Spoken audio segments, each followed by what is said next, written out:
Bendiciones, hermanos, sean todos bienvenidos. Pues hay muchos hermanos confundidos que se encuentran en todo ese universo de sectas protestantes, ¿verdad?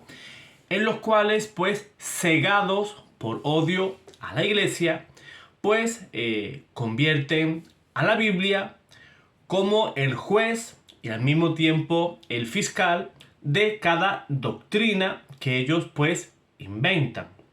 Así nos podemos encontrar, pues, doctrinas inverosímiles dentro de las sectas protestantes. Doctrinas que jamás se han predicado en todo estos 2000 años atrás. Doctrinas inventadas por hombres, y ellos dicen que esas doctrinas, pues, emanan de las Sagradas Escrituras.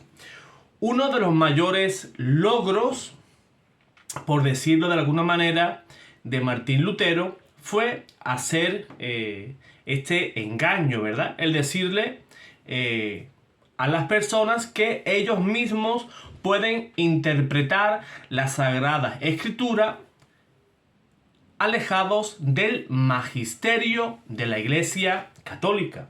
Eso ha sido una de las mayores atrocidades que se han hecho dentro del cristianismo. Ese engaño de Martín Lutero hace ya más de 500 años y que aún ese mal perdura. Cuando nuestro Señor Jesús envió a predicar a sus apóstoles, les dijo: vayan y prediquen a todas las criaturas. Y a los que prediquéis y bauticéis, esos serán salvos. O sea, ¿qué condiciones necesitamos para salvarnos? Por un lado, en primer lugar, bautizarnos. El bautismo es la puerta que nos lleva a la iglesia y a todos los dones y todas las promesas que tiene Dios para con nosotros.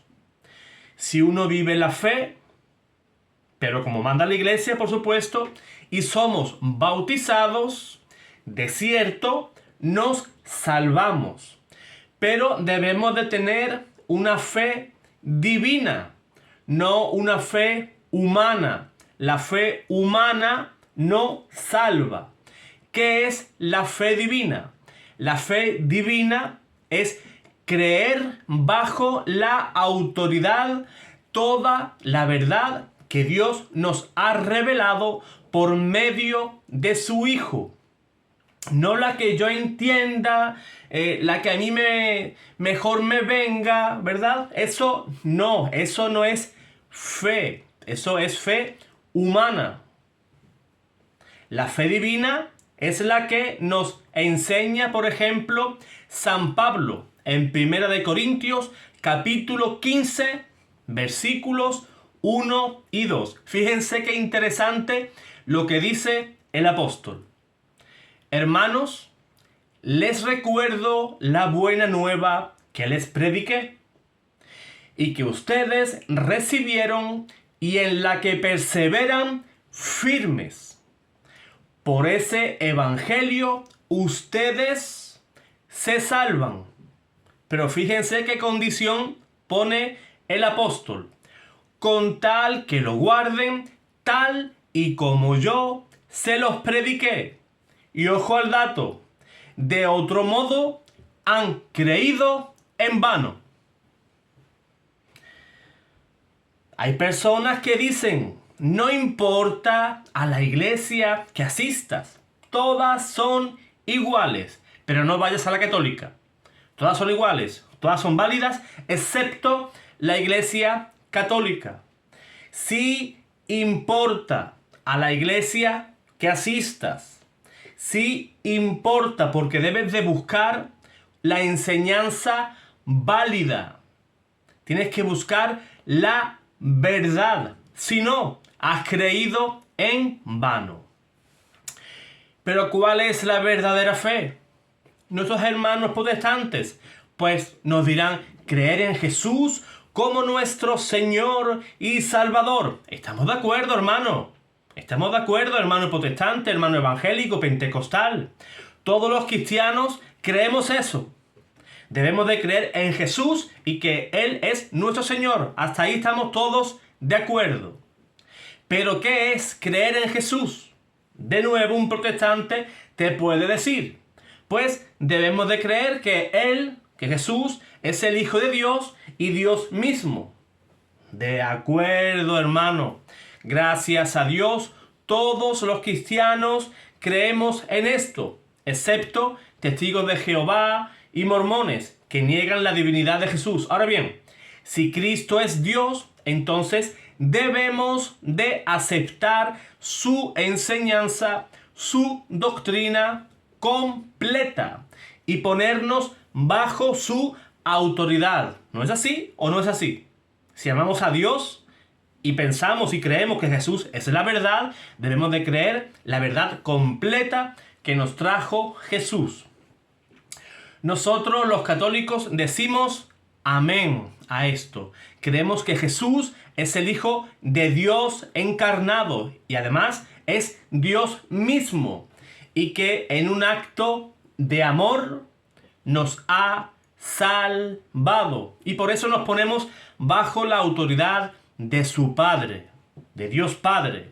Y todo esto lo creemos en fe y por fe. Sin fe no hay salvación. Sin fe no hay esperanza. Sin fe no hay cielo. Sin fe no puedes agradar a Dios. Sin fe solo podemos encontrar una cosa: la condenación. Creemos firmemente en la palabra de Jesús. Quien cree en mí no morirá.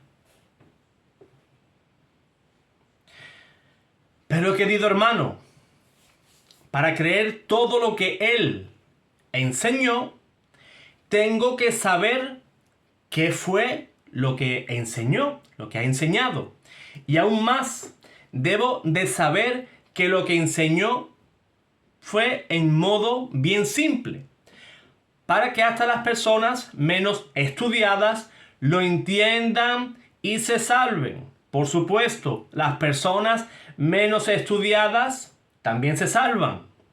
Y que por lo tanto su palabra debe de ser infalible, de forma que el que la siga tenga la seguridad de que ha creído sin error y sin temor lo que Cristo enseñó. Si Jesús dijo que quien cree en Él y en lo que Él ha enseñado, tiene vida eterna. Evangelio según San Juan, capítulo 14, versículo 21.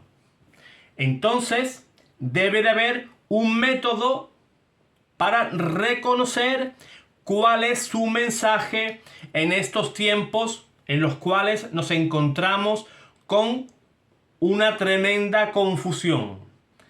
¿Nos dio Jesús este método? Un protestante diría, seguramente es la Biblia.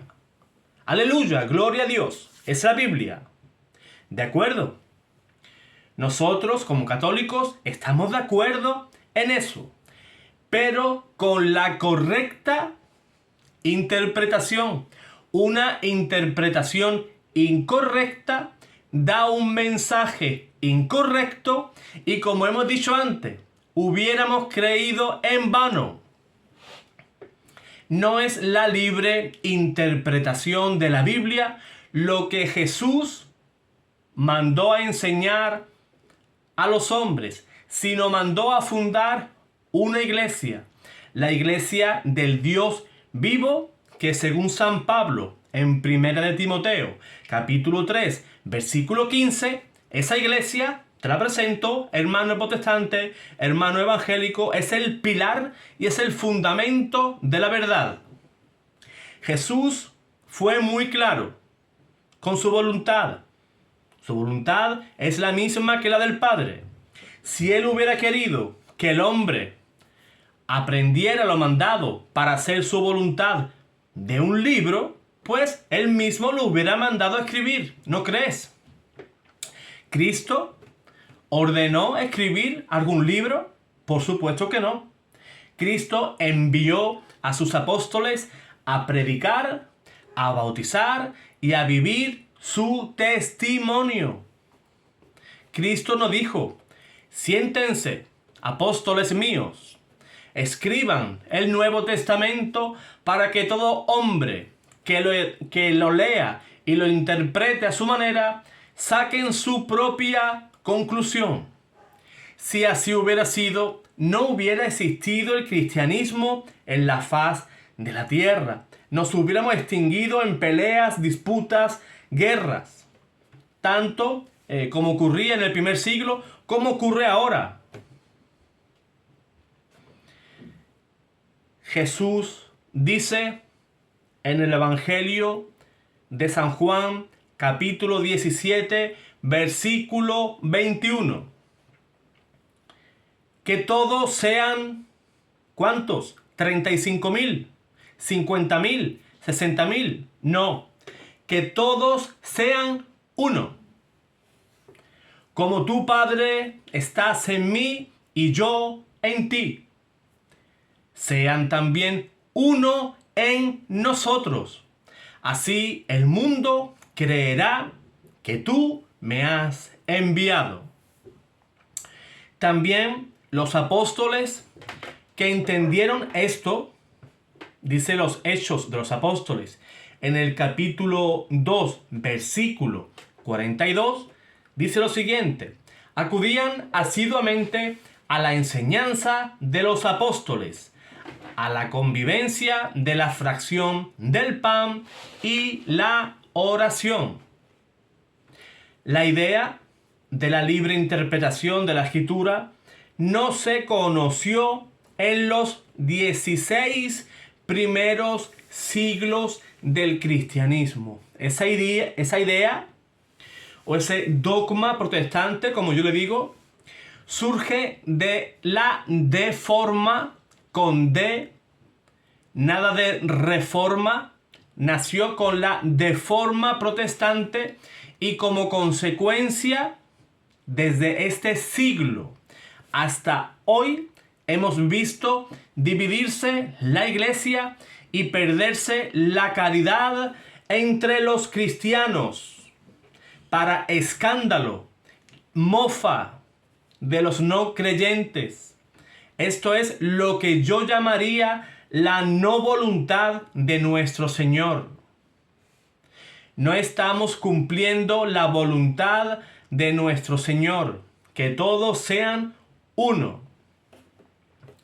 El Señor envió a sus apóstoles con autoridad a enseñar a las naciones. San Mateo, capítulo 28, versículo 18 en adelante. Pero no dio ningún mandato de escribir nada. Reto a cualquier protestante que me muestre un texto de Jesús donde diga o insinúe eso. Prueba de ello es que los 12 apóstoles, solo 2 escribieron, Mateo y Juan. Sin embargo, los 12 predicaron y 11 de ellos pues sellaron con su vida esta predicación. Esto nos da una medida de que para los que lo oyeron a Jesús y recibieron sus mandatos, no se consideraron religión del libro. Ellos predicaban de viva voz y por tradición. Lo que ellos recibían lo exponían a los nuevos creyentes. No iban repartiendo reinas valeras por Jerusalén, por Samaria. No. De viva voz y por tradición. ¿Sabes una cosa, hermano? Fíjate este detalle muy importante que lo encontramos en una controversia que nos encontramos en en el capítulo 15 de Hechos. Hay una problemática, hay una controversia en los cuales, pues, dentro de la iglesia naciente, pues, se encuentran un problema. Los judíos, que vienen del judaísmo, por supuesto, pues, se discutía si estos debían de seguir cumpliendo la ley, si debían de circuncidarse. Había, ¿verdad?, esa controversia. No sabía la iglesia qué hacer con estos creyentes que venían del judaísmo. Bien, pues ahí vamos a ver cómo lo resolvieron. ¿Ellos qué hicieron? Abrieron la Biblia para encontrar la solución. Ellos fueron a buscar a los apóstoles y celebraron ese primer concilio de la iglesia, el concilio de Jerusalén. Y la resolución de ellos fue un dictamen del Espíritu Santo. Lo puedes leer en Hechos capítulo 15, versículo 28. Porque el criterio de autoridad en el Nuevo Testamento es apostólico. No es ni siquiera bíblico. La primera iglesia, la iglesia de los apóstoles, no abrió la Biblia. O en este caso, el Antiguo Testamento para buscar la solución a ese problema, sino que con la autoridad de la iglesia se dictaminó eso. Esa iglesia naciente que se iba ya separando del judaísmo, ya no guardaban el sábado, ya guardaban el domingo, ya no iban al templo, sino que celebraban la Eucaristía. Vean, ¿verdad?, la separación del cristianismo y el judaísmo. El primer evangelio escrito fue el de San Mateo y fue escrito para beneficio de unos pocos. Ese evangelio no se escribió para toda la iglesia, sino que se escribió para los paganos que se convertían a la fe cristiana. Fue escrito 7 años después de la ascensión de nuestro Señor a los cielos. El Evangelio de San Marcos se escribió también 10 años después de que Jesús resucitara y ascendiera para los cristianos que se encontraban en Roma. San Lucas escribió su Evangelio 20 años después de Jesús, lo que él mismo investigó, ¿verdad?, entrevistándose con los protagonistas de todas esas vivencias. Y fue escrito como un resumen a Teófilo. Lo podemos leer al comienzo de su Evangelio. Querido Teófilo, así como he podido entrevistar a los protagonistas de todo esto, te lo entrego a ti. Ese evangelio fue dirigido a Teófilo en particular. Y San Juan, que se escribió ese evangelio 60 años después, es un evangelio un poco más tardío, ¿verdad? Pues durante todo ese tiempo los evangelios no eran conocidos por la cristiandad. No crean que los primeros cristianos conocían los 4 primeros evangelios como lo conocíamos ahora. Los evangelios que se encontraban fuera de las fronteras de Jerusalén, de Israel, no conocerían seguramente esos primeros evangelios. Solo unos pocos. Y además, si leemos 1 de Corintios capítulo 15 versículo 1 y 1 de Corintios capítulo 11 versículo 23, el mismo San Pablo, él mismo dice que predicaba lo que él había recibido por tradición. ¿Te has puesto a pensar, hermano, dónde dice en las epístolas de San Pablo que eso era palabra de Dios para toda la iglesia? En ninguna parte. Eran cartas que San Pablo escribía para comunidades muy concretas. A los de Corinto, a los de Gálatas, a los de Tesalónica. No eran cartas escritas para toda la iglesia universal. Eran instrucciones y correcciones. San Pablo nunca pensó que un día sus cartas serían, ¿verdad?, leídas en todo el orbe, en todo el mundo. Él siquiera no pensó eso. Nunca pensó eso. Además, debería de saber que ninguno de los apóstoles, ninguno, jamás leyó un evangelio o un Nuevo Testamento, mejor dicho, como tú lo conoces hoy. Ningún Apocalipsis, ninguna epístola. Y todos, con excepción de Juan, sellaron con su sangre la palabra predicada. Todos murieron por martirio. Todos estos cientos y miles de mártires que murieron por la fe, por tradición que escucharon de los apóstoles. No existía ningún Nuevo Testamento, sino que venía esa enseñanza de la predicación y de la autoridad de la iglesia. Por más de 300 años se predicó sin Nuevo Testamento. Y son estos años los que hubo más mártires por proclamar su fe en Jesús. En la época de la iglesia apostólica, pues circularon una gran multitud de falsos evangelios, de falsas epístolas. Apocalipsis, se calcula que había al menos unos 25 libros de Apocalipsis. Fíjate, Apocalipsis de San Pedro, de San Pablo. Había Apocalipsis, todo lo que tú quisieras, para todos los gustos. Algunos de moda en estos tiempos de la nueva era circularon, por ejemplo, el Evangelio de Simón, de Tomás, de Nicodemo, incluso el de María, el de Barrabás, el de la infancia de Jesús.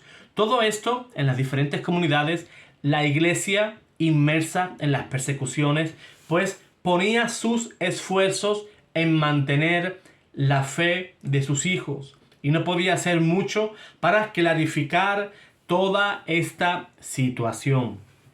Ya fue en el año 397 en Cartago, al norte de África, que la Iglesia Católica, en un concilio de obispos, siendo obispo de Roma, Cilicio, definió qué libros eran y cuáles no eran apostólicos.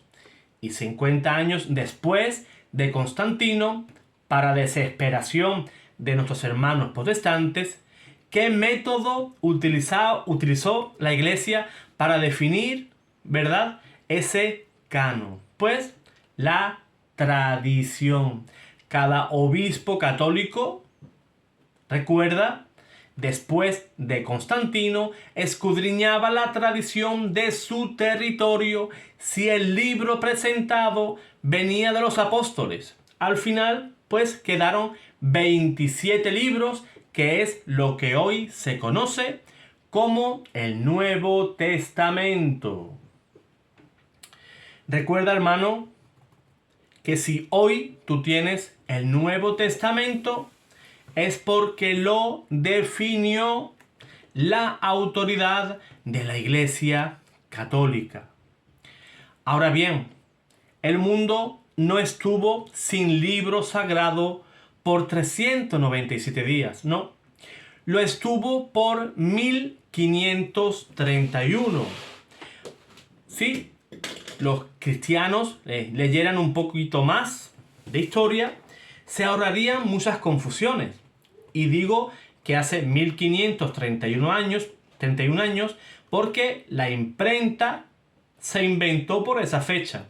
La imprenta tiene menos de 500 años de inventada. La lógica o el sentido común, que es el menor común de los sentidos, nos indica que la imprenta era muy difícil. Antes de la imprenta era muy difícil y muy complicado para poder componer siquiera un libro.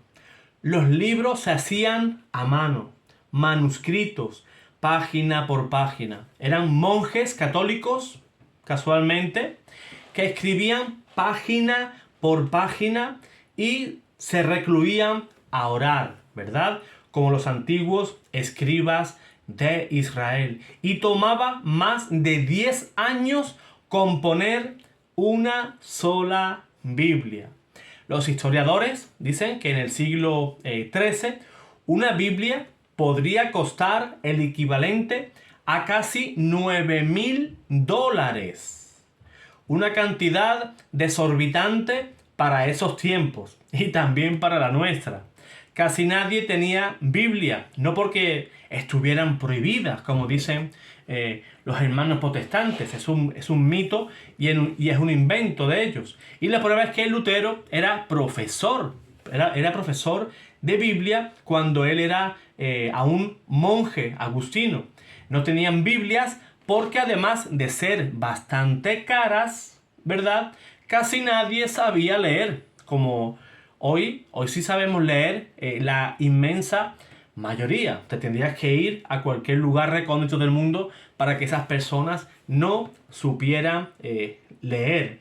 Y solamente algunos nobles sí tenían algún tipo de formación y podían leerla. Y además, solamente en los monasterios, que eran un foco y una fuente de conocimiento, y allí sí se estudiaba la Sagrada Escritura y se cuidaba y se mimaba, ¿verdad? Esos monjes, cómo nos han traído la Biblia a través de los siglos para que tú hoy, hermano protestante, puedas leerla.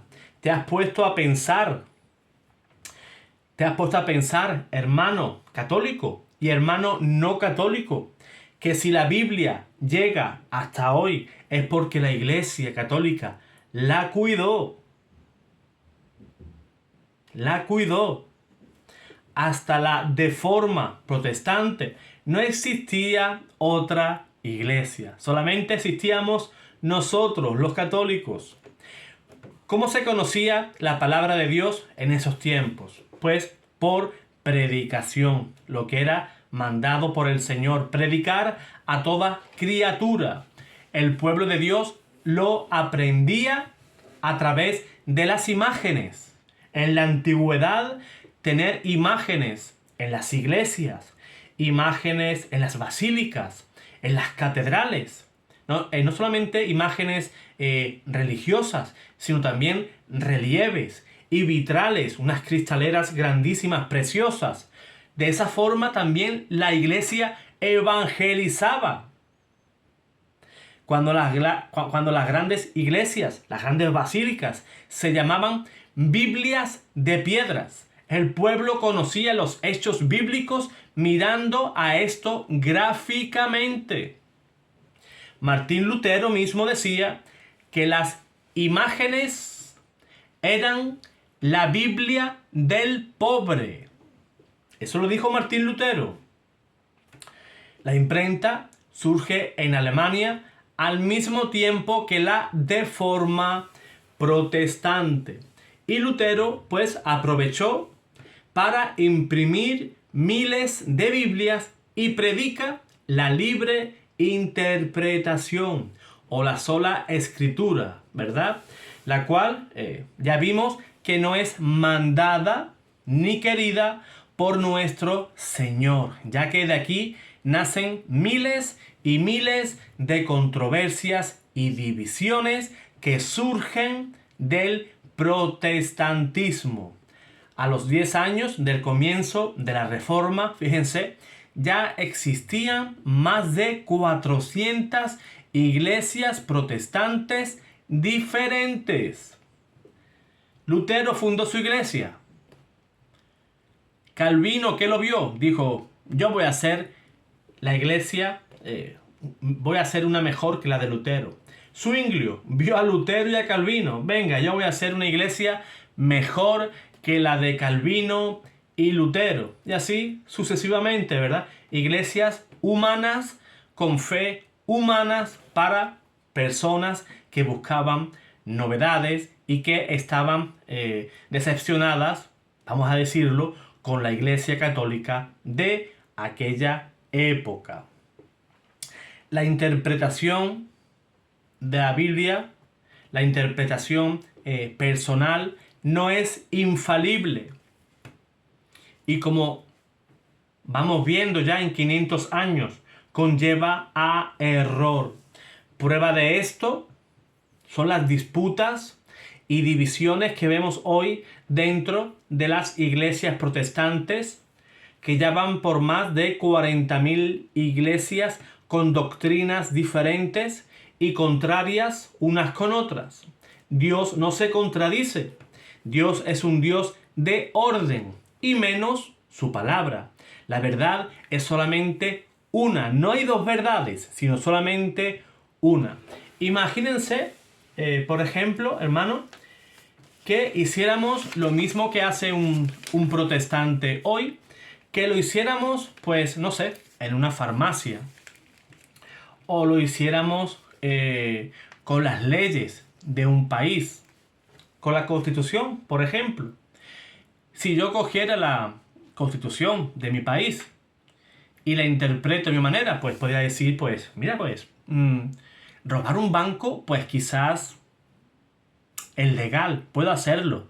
Y no me conlleva ninguna pena, ni iría a la cárcel, ni nada. Simplemente, pues, robo y como yo interpreto la Constitución de mi país, pues yo creo que eso no me acarrea problemas. O incluso, imagínense que vamos a una farmacia, por ejemplo, y decimos, bueno, me duele la cabeza, pero bueno, me puedo tomar este comprimido, esta pastilla, que es para el corazón, y me la voy a tomar. Yo creo que me puede venir también bien para el dolor de cabeza. ¿Acaso eso no sería un error fatal? Pues de la misma manera, interpretar la Sagrada Escritura de esa manera, con esa manera de pensar, pues nos lleva al error y es dañino y es malo y contradice el querer de Dios y compromete seriamente tu salvación. Dios te guarde, Dios te bendiga.